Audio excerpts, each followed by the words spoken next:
Hai, selamat datang dalam video pembelajaran kimia. Yuk belajar kimia yang berkaitan dengan kehidupan sehari-hari dan lingkungan bersama saya, Awalus Saripah.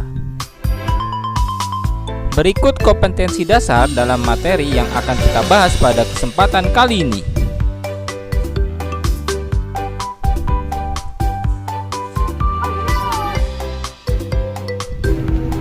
Samarinda setiap kali hujan selalu menjadi langganan banjir ya? Tentunya hal ini sudah tidak asing lagi terjadi. Kira-kira kenapa sih hal ini terjadi? Apakah ada kaitannya dengan sampah? Yuk kita bahas.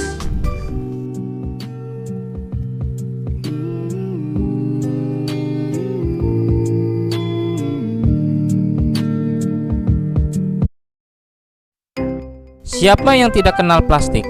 Plastik terdapat di mana-mana. Hampir semua barang yang dijumpai dalam kehidupan sehari-hari terbuat dari plastik, seperti botol minuman, kantong plastik, dan wadah makanan. Bahan plastik memang bahan yang cocok dibuat bermacam barang karena ekonomis, ringan, tahan lama, dan mudah dibentuk. Penggunaan yang sangat banyak membuat penumpukan pada sampah plastik.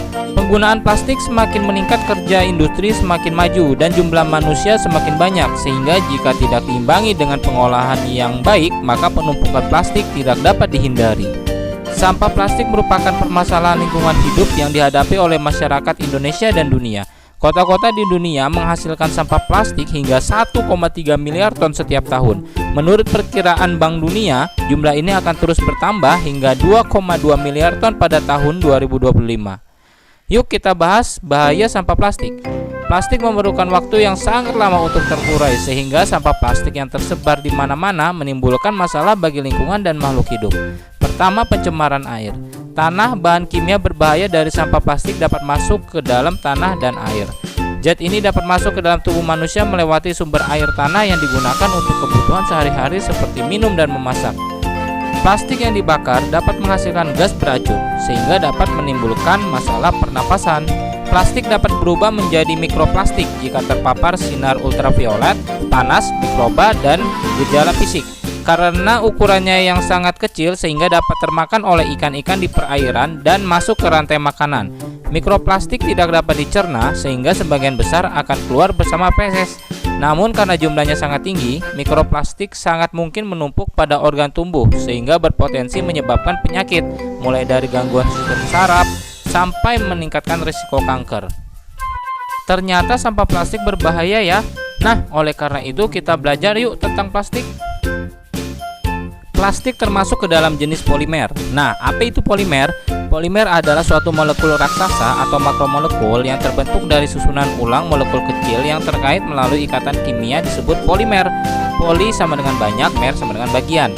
Suatu polimer akan terbentuk bila 100 atau 1000 unit molekul yang kecil yang disebut monomer saling berkaitan dalam suatu rantai.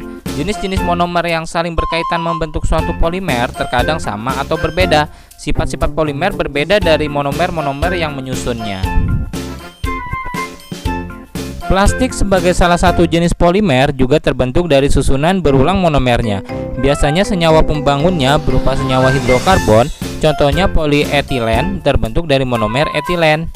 Sifat-sifat polimer yang karakteristik ini antara lain: yang pertama, mudah diolah untuk berbagai macam produk pada suhu rendah dengan biaya murah.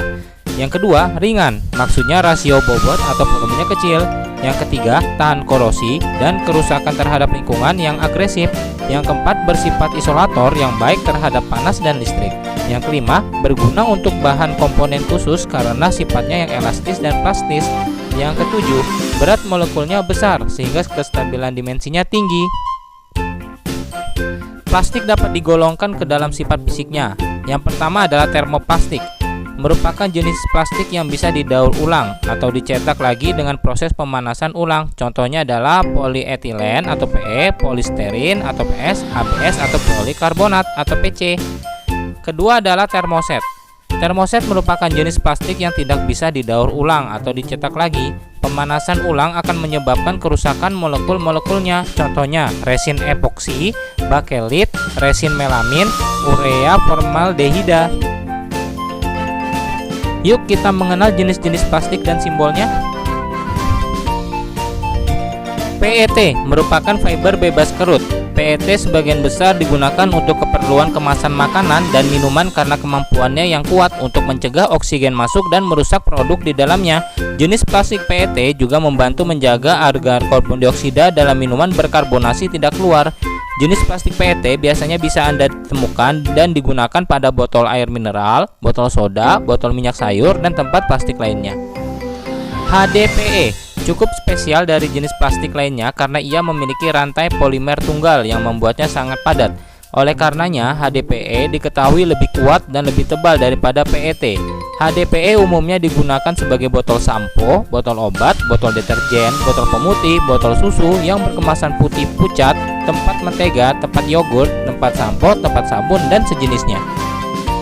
PVC biasanya digunakan sebagai bahan pembuat mainan, pipa plastik, kantong darah, dan tabung medis. PVC atau vinil paling banyak digunakan sebagai resin plastik nomor 2 di dunia setelah polietilen.